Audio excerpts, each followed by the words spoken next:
All right, all praise to the Most High Yahweh and to His Son, my brother, Amashiach Yahushai. Peace and blessings to my brothers and sisters from the Israelite tribes. All right, in this video, we're going to get into some thoughts on Guerilla Hebrew DNA results. So, let's get into the topic at hand. So, I'm at a common site. If you follow my videos, we've been here before. So we're at Y DNA haplogroups in sub-Saharan Africa. So real quick, I'm gonna go over the chart. So we have countries and ethnic groups and language groupings on one side, and then at the top we have haplogroups. We have Hamitic, Shemitic, and Japhetic haplogroups. So AB would be your Hamitic grouping of people. E1A to E2 would be your Shemitic grouping of people. J to T would be your Japhetic groupings of people. So we get into the individual group settings. So A, B, Hamitic. E1A would be your Ishmaelites as well as your Aram descendants. E1B Y1A would be your Shemitic Israelite group. E1B1B would be your Edomite group. E2 would be your Midianite group. J would be your Japhetic groupings of people. R1B will also be your Japhetic groupings of people. T will also be a Japhetic grouping of people.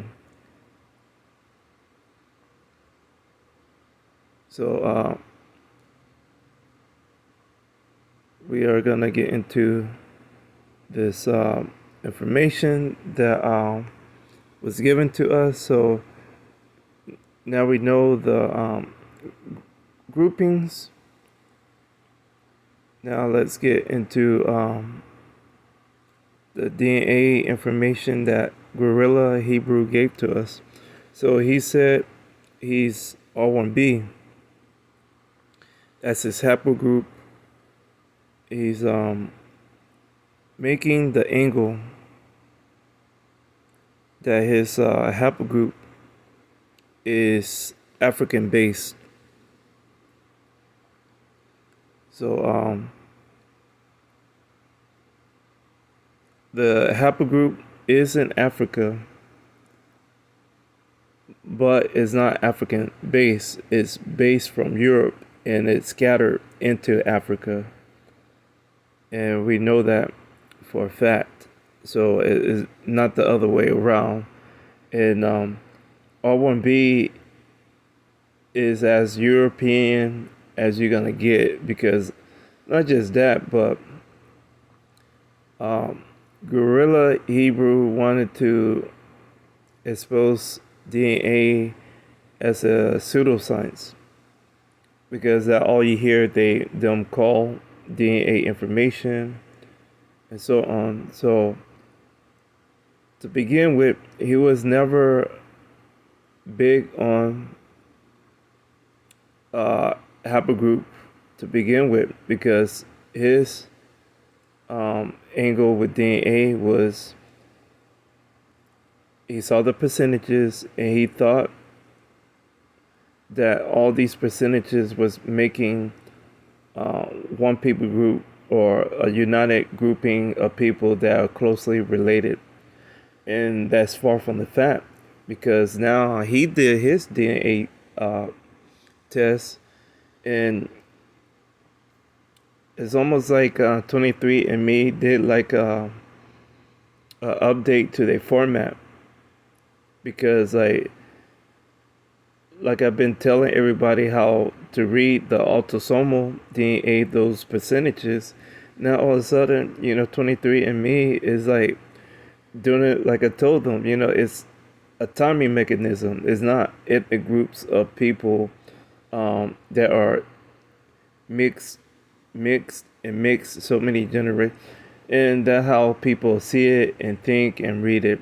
But no, it's those haplogroups that you're showcasing. The haplogroups are moving through this period of time, and those are the percentages of the time period that they are settling in a certain location, and that's it. So I found that different, because I've seen a lot of YouTube videos about DNA results. I've done my own DNA results, and that was the first time I seen that for exactly for 23andMe, So no sweat. So he's R1B. So R1B is a European marker, and it's scattered. It's scattered in Europe, Africa, Asia, and also in the Americas. So the other argument was, let's see,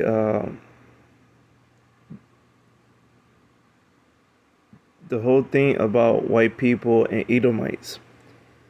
So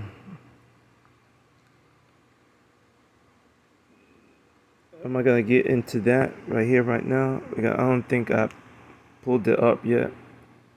Okay, all right. I have it. Okay, so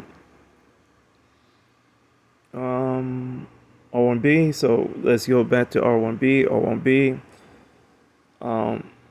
So R1B is a European-based group. Among the Japhetic groupings of people, you have an interesting situation going on. And I talked about this a lot, and when you start to see what's going on with the Japhetic group, you go, okay, wow, that's something that I never knew, and hopefully now you know. So what they did with the Japhetic groups was they possibly reverse the order that these people show up in because of the complexion types. So Japhetic people have various complexion type, from pale to dark complexion. So the first grouping within the Japhetic groups of people with haplogroups is G. So G is dealing with your pale complexion group. So the problem is, when you get to K, so K, you have other groups in between that are pale, and then you have another group that varies from pale, tan to dark. But overall, K is a dark complexion group. And then after you leave K, you go into the other groups of more pale complexion people. And then you come across R. So R is very much similar to all the other groups, but this R group is basically the embodiment of Japhetic genes in the trait, in the mutation capability, because basically these people have alternating mutations that basically let them produce pale and or dark complexion people. For how many cycles, for how many generations, I don't know, but from what I've seen within this group and then within the R1B setting or the R group setting, that's the case. So the group R, R1A, R1B, R2, same group, same European base, same G to T grouping. This group have both pale complexion people and dark complexion people, as we seen before, and as Guerilla Hebrew showed on his presentation. So everybody want to assume and think that it's mixing, and it's not, because once again, once you start to see the layout of the group and start to get into the detailed information about ethnic groups and their movement and a lot of other similarities, then you go, man, these are the same people, you know. So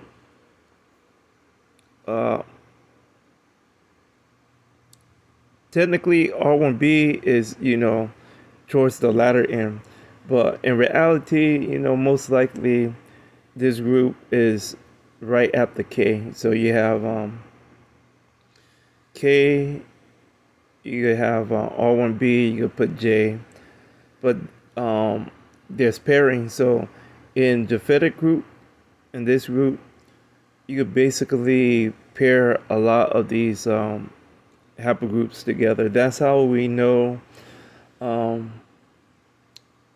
they are trying to do something with the DNA. You know, a lot of people want to expose this stuff about DNA, about certain things, but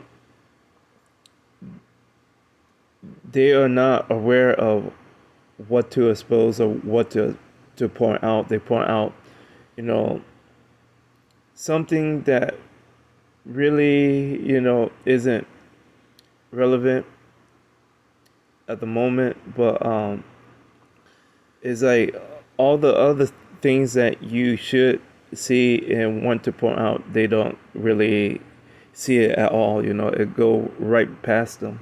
That's why I tell people, you know, when you get into the DNA information, take your time. It's gonna be a while. Do your own DNA. Look at the YouTube videos. Get into a lot of research before you start to get into heavy content, because most likely you won't know what you're looking at and what you're trying to find. So it's like the DNA itself is, or the haplogroup itself is showing us a crime scene throughout history. So it's up to us to look at the evidence and properly, you know, sort it out. So we at R1B. I'm gonna scroll down to the highest. So we have 70. I'm gonna scroll down to the highest sample. Should be 90 something. All right, here we go. And I noticed the possibly was an update on this one, I think, on this chart. Not 100% sure, but I think they did an update. But so we are looking at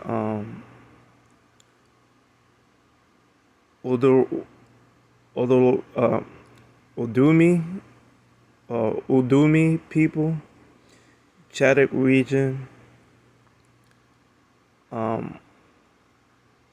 We coming across the haplogroups. So the A and B is left blank.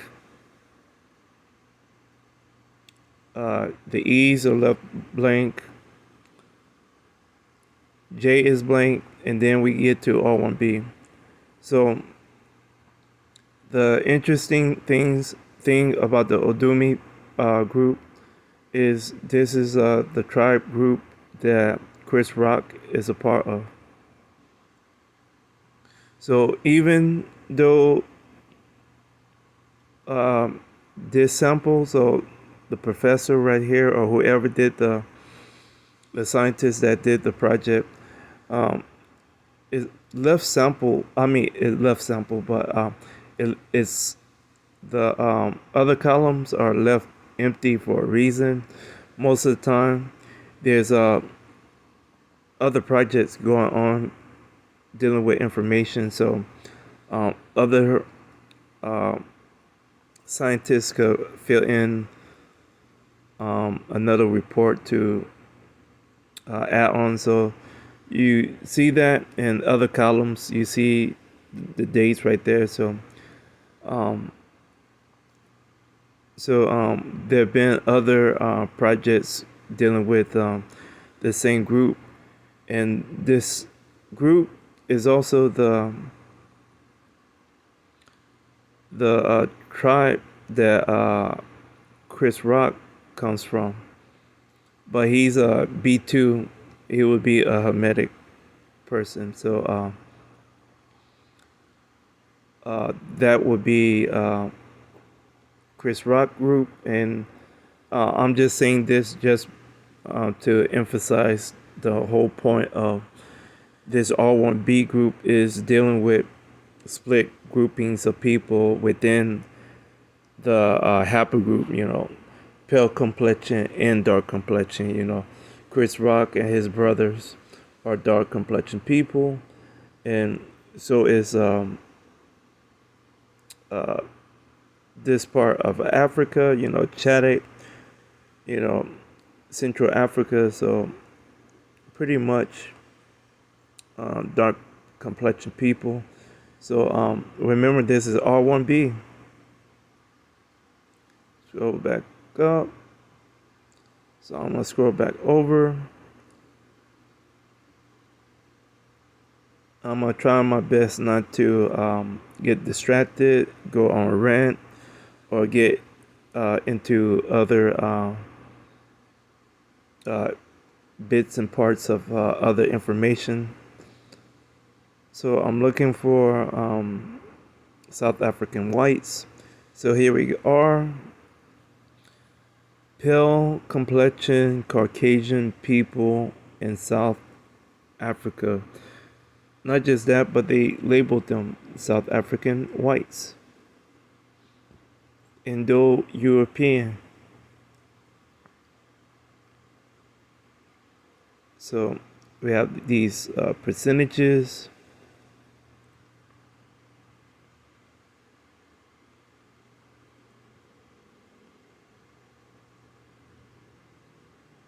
And there you go. We get to R1B. R1B at 51.6. You have others, 33.8.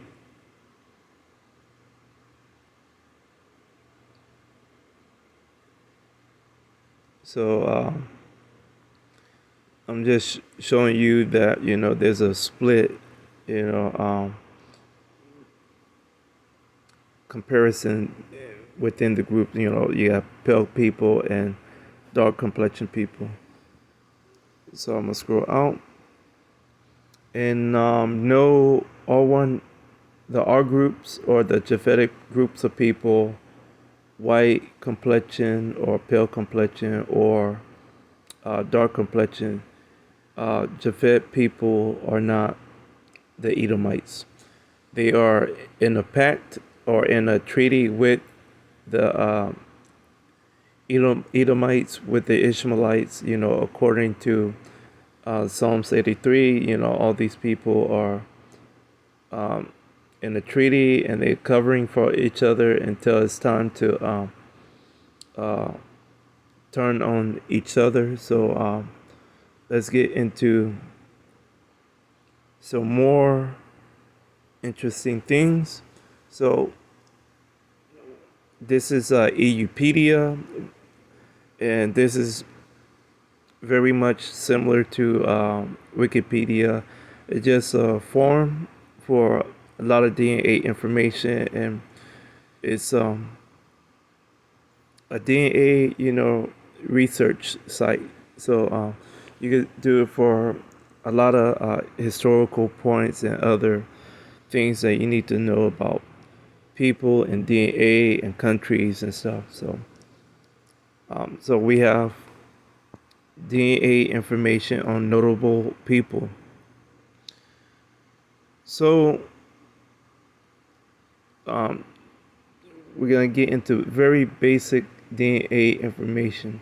So DNA, yes, modern DNA consists of just spit in a tube, but there are other methods to get DNA information. I know this may sound shocking to a lot of people, but yes, the common way to get DNA information is via spit, but there's also other methods because DNA is just dealing with physical residue of a human being. So, uh, if you're no longer living and you're dead, guess what? You may have bones and dental left over to be tested. So, a lot of DNA information start from burial sites. So, these burial sites have the capability of uh, becoming a perimeter for DNA. So they could dig in an ancient site and use the information from those ancient burial sites and use it as a, template. So then you go, okay, we have somebody ancestor. And if the ancestry is from a certain region, hello, you reach out to the family.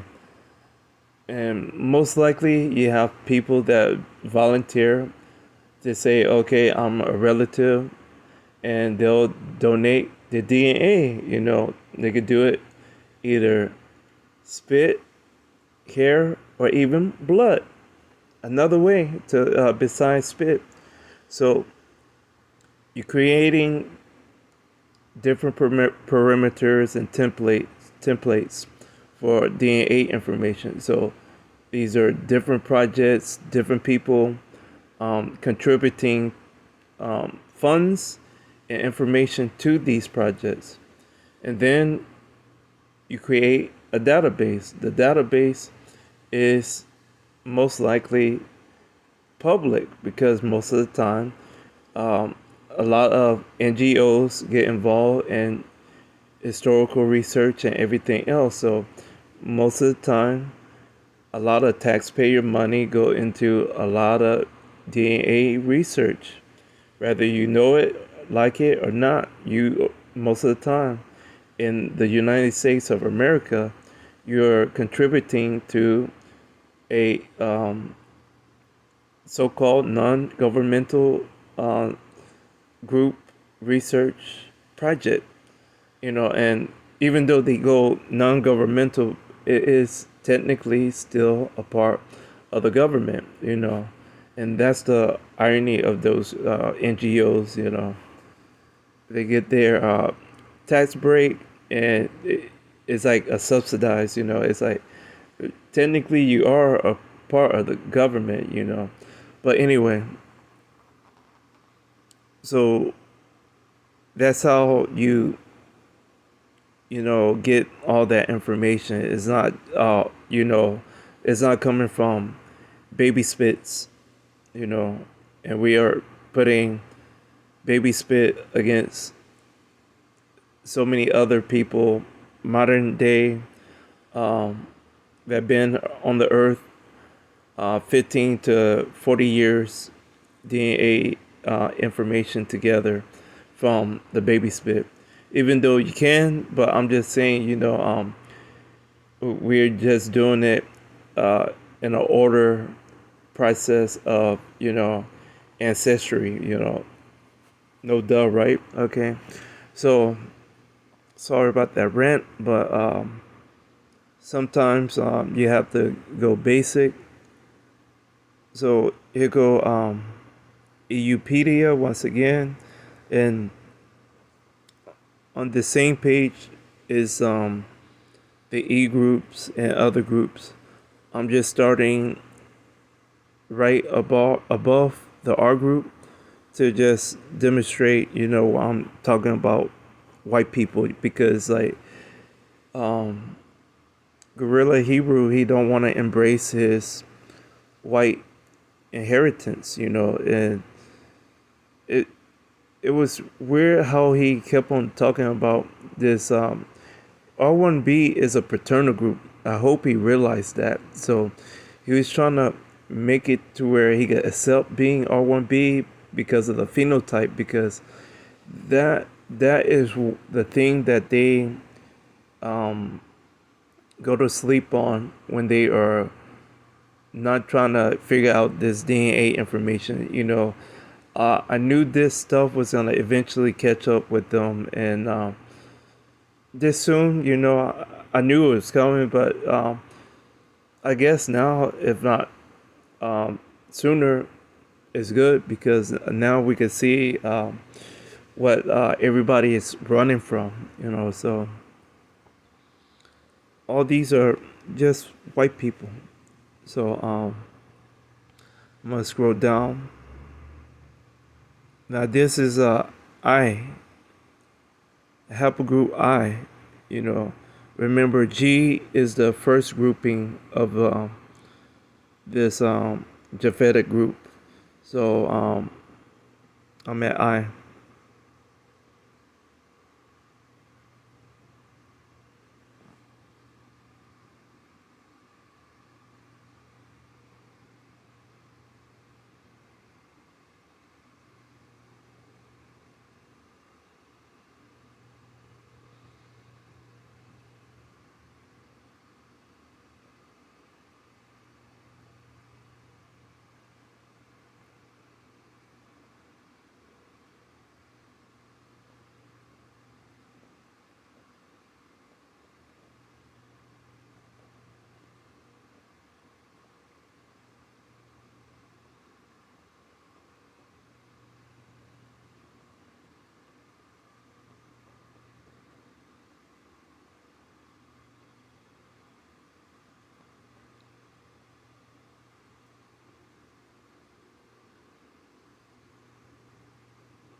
Now we are getting into J.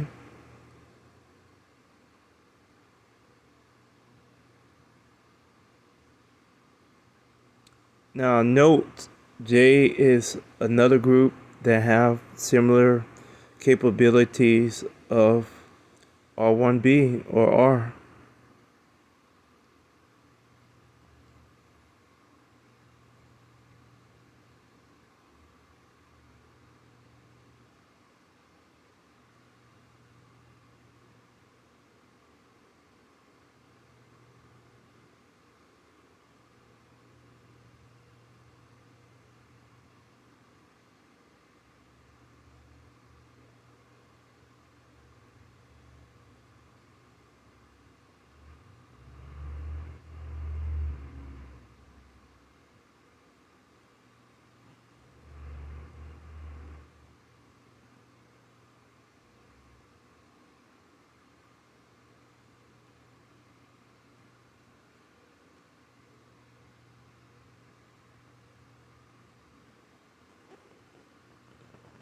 And here go everybody favorite conspiracy family.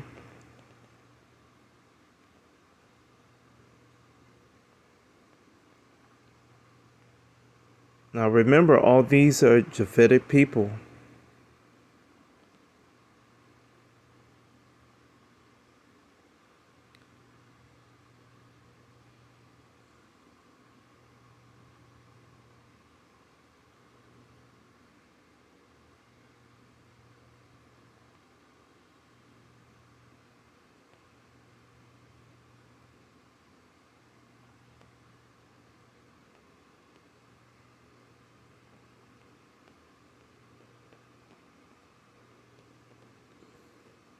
And this is what I like about the Japhetic groupings of people.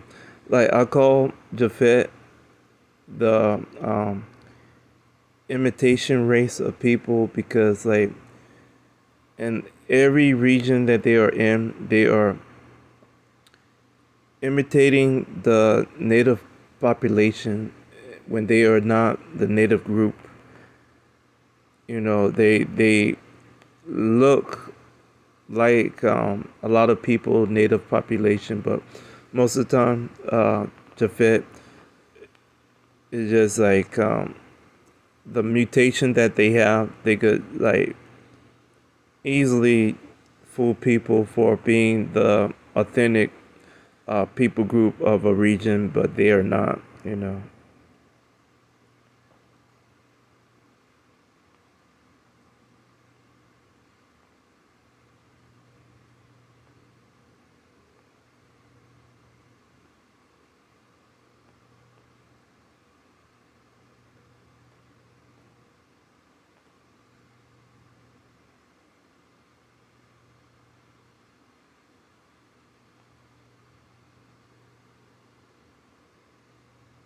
Here we go. You go Q.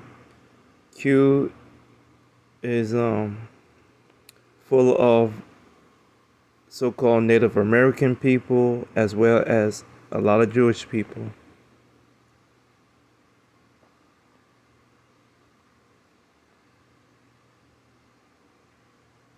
And now we are at R1A.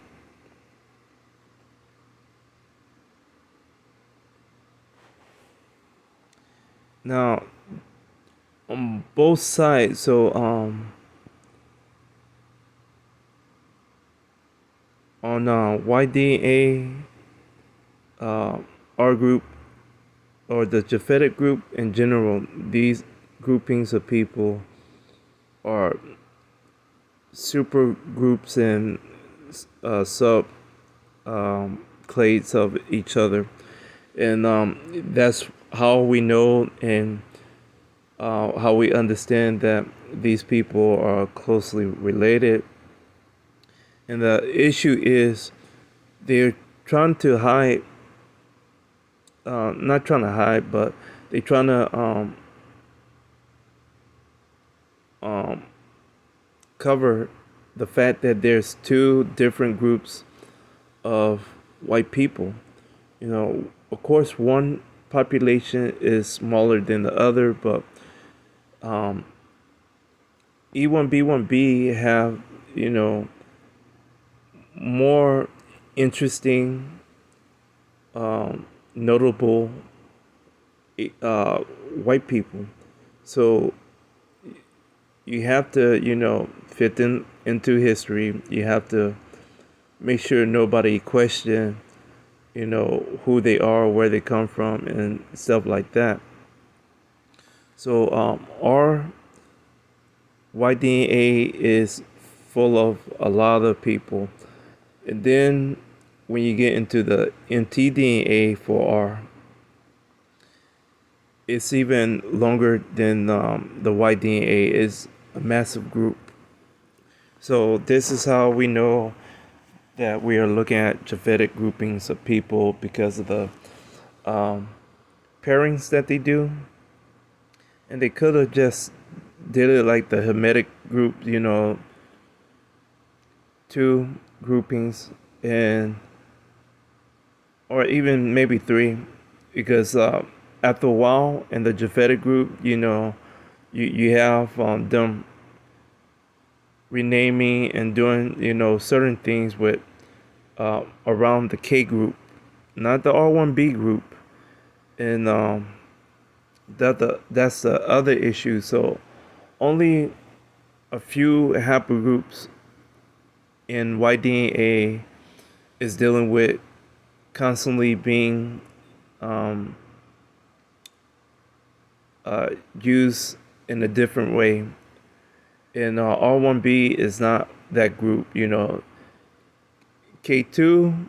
and E1B1A, because like once people, I mean not K2, but just K, once people find out that K is a certain group of people from Oceania and Solomon Island, and they go, wait a minute, but I thought those people was Aboriginal Australians.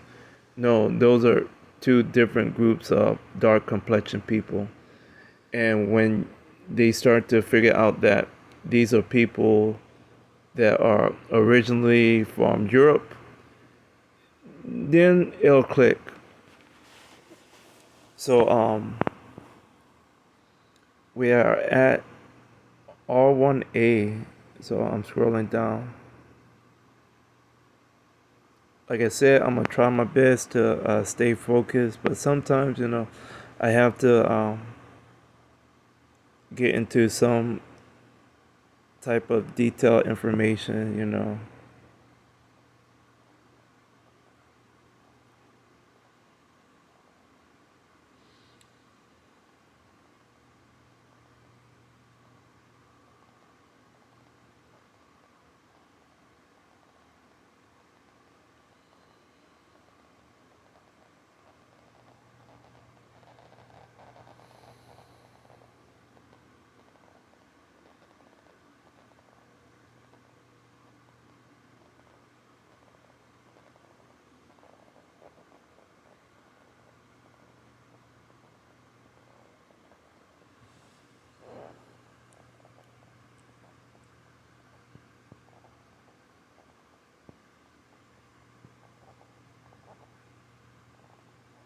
Okay, we're at R1B. Here we go. So we are at R1B.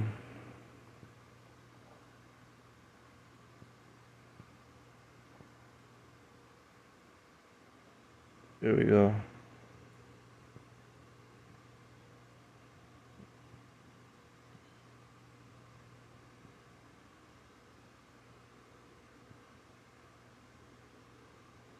Now remember, like Guerilla Hebrew said, all these people are from Africa. All these people right here, the people that we are looking at right here, right now.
Now here we go. The man, the myth, the legend, the Stewart family.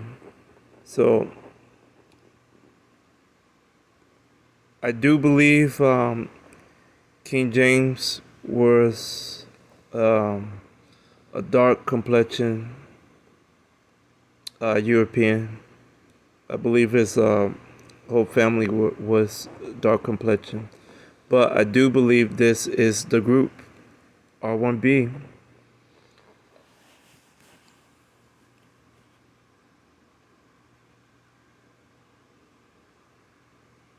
So everybody favorite translator is R1B.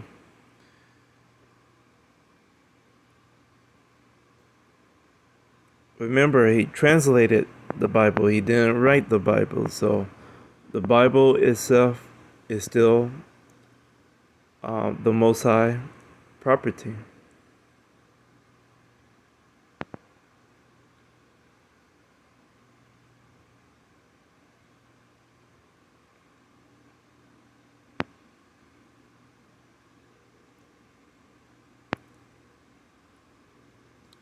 George Washington came from Africa.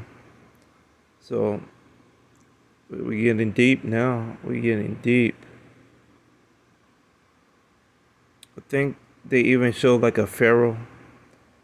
It should be like a pharaoh in here.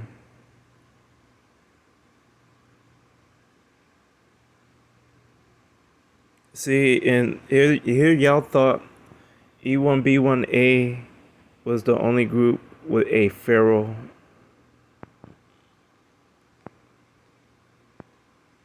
Let's see, will we come across it?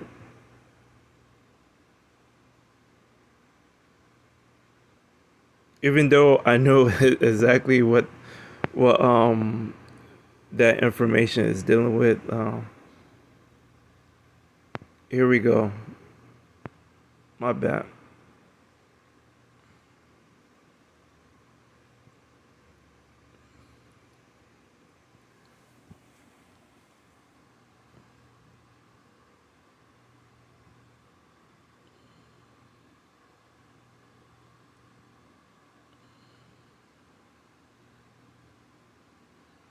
And now we are at T, and that's DN. Is there any other? No, that's it.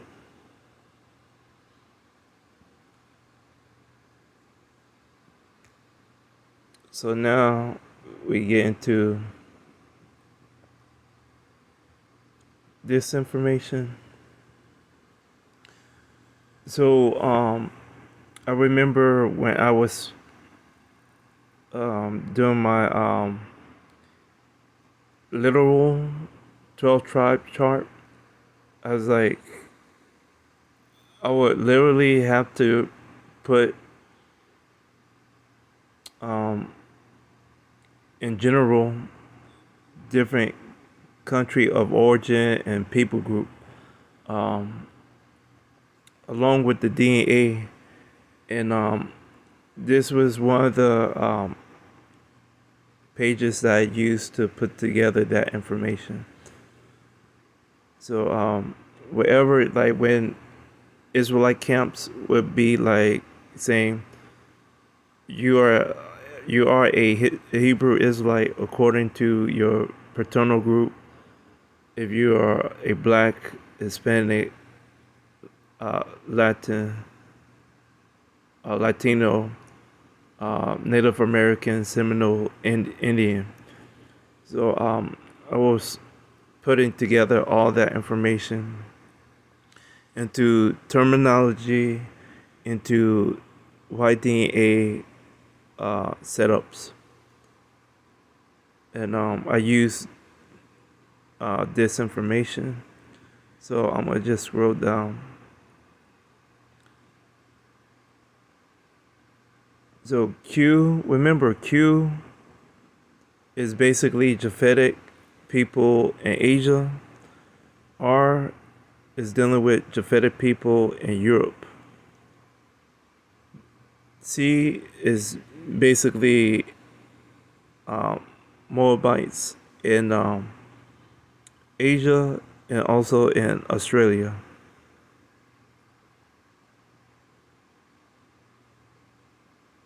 So here we go. They have the different Native American groupings.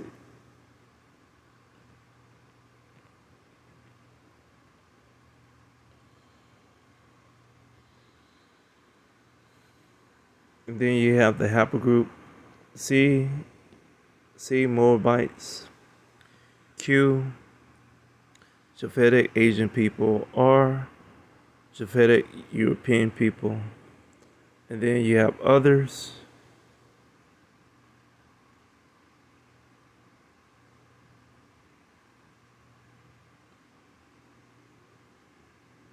So on this one, I just wanted to deal with the dark complexion groups of people. So most likely, I'm gonna try to not get into a rant. So if you are a African American person with a paternal uh, heritage from a Native American person, most likely you're from R1. And we just called this R1B. It's basically R1B, but you would be from R1A, R12, R2, R1B. It's the same group of people, you know. It's a massive group, period. So we're going to just get into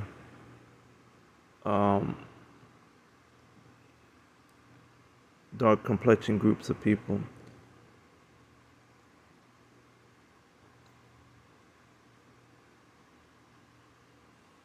And I know how everybody gonna say, "Oh, these people are mixed," and so yes, they are mixed, but these people are mixed among themselves. So they're literally just, you know, built-in people that have been modernizing and mutating their own different little traits from different um, regions that they relocate to and imitate the different populations. So in this right here at the bottom, there's no group of people that is extinct. At least at the moment, there is none. But eventually, Edom would be extinct. So, um, so we're gonna do Brazil, the Tupi people. So Brazil, we scroll across. C is blank. Q is at a high percentage. The rest is blank. So that's Brazil. We're going to go into another Brazil. Native American ethnic group. The G or Hey people.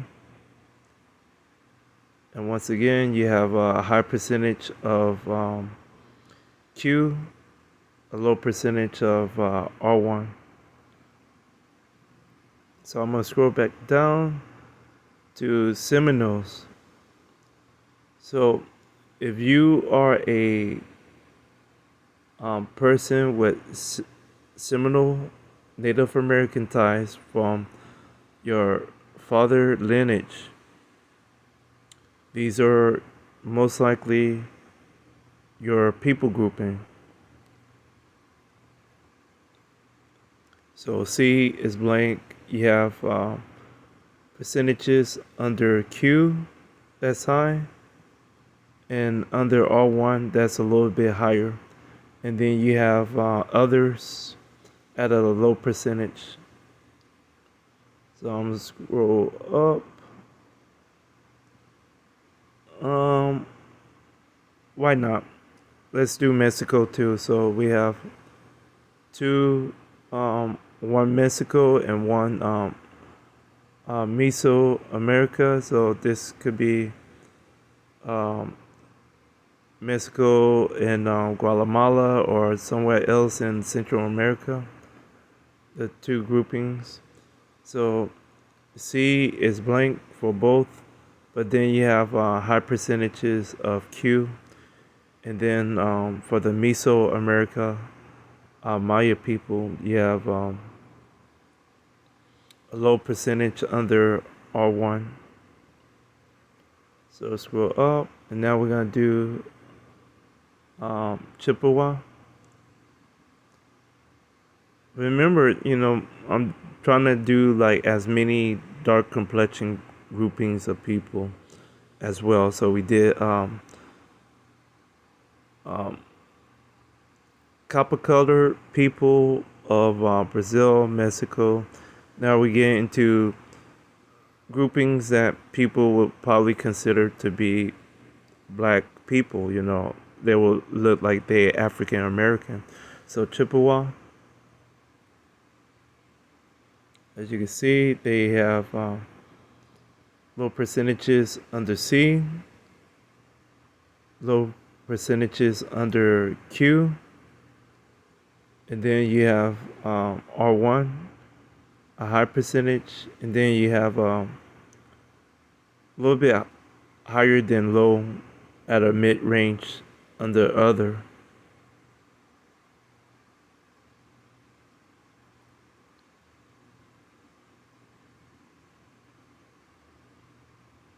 So let's go up. So we have Cherokee. So we're gonna do Cheyenne, Cherokee, and we scroll over. You have Cheyenne people with a low percentage of C. The same with one of the Cherokee groups. Now that we at Q, you have everybody at a mid-high percentage, and then you have R1 at a decent, low to mid-range percentage of those groups samples, and then you have low percentages within others. And that was all I wanted to share with y'all with this information and thoughts on Guerilla Hebrew DNA. So, from my understanding of this information, is just R1. R1 is basically a European group. He probably is tired of hearing people say that, but that's the case. And the other thing is, I'm not 100% sure, but I think he said his maternal DNA was dealing with like a L group. And that would be interesting in itself. That would be like a really interesting twist of fate for Guerilla Hebrew. Because remember, he went heavy with the paternal group. So basically, his rant showcase was telling us about a paternal group. So the paternal group is just exactly what that is. That's your dad group. His dad is R1B. So his R1B group is a European group, but he offset it with the migration or the movement pattern, saying that it's a group from Africa into Europe, when it's totally the opposite way around. And then the guy went heavy on explaining genealogy documentation from his mom's side to cover up the fact that he has a heavy paternal group Y DNA. When he said that his mom is a L. So I'm gonna just leave that at that. Now I'm not sure, but I think he did say his mom was a L, and but then he started to use that genealogy information to cover the fact that he's a R1B paternal group uh, descendant. So that's my thought on the DNA information. Like always, I want to say all praise to the Most High, Yahweh, and to His Son, my brother, Amashiach Yahushai. And once again, peace and blessings to my brothers and sisters from the Israelite tribes. Once again, thank y'all for the views. Thank y'all for the comments. Feel free to leave a comment, but leave a comment according to community guidelines. And like always, I will reply to it either via comment section with a video. And like always, it may take a couple of hours, it may take weeks, it may even take months or a year. Hopefully it's not that long because I try my best with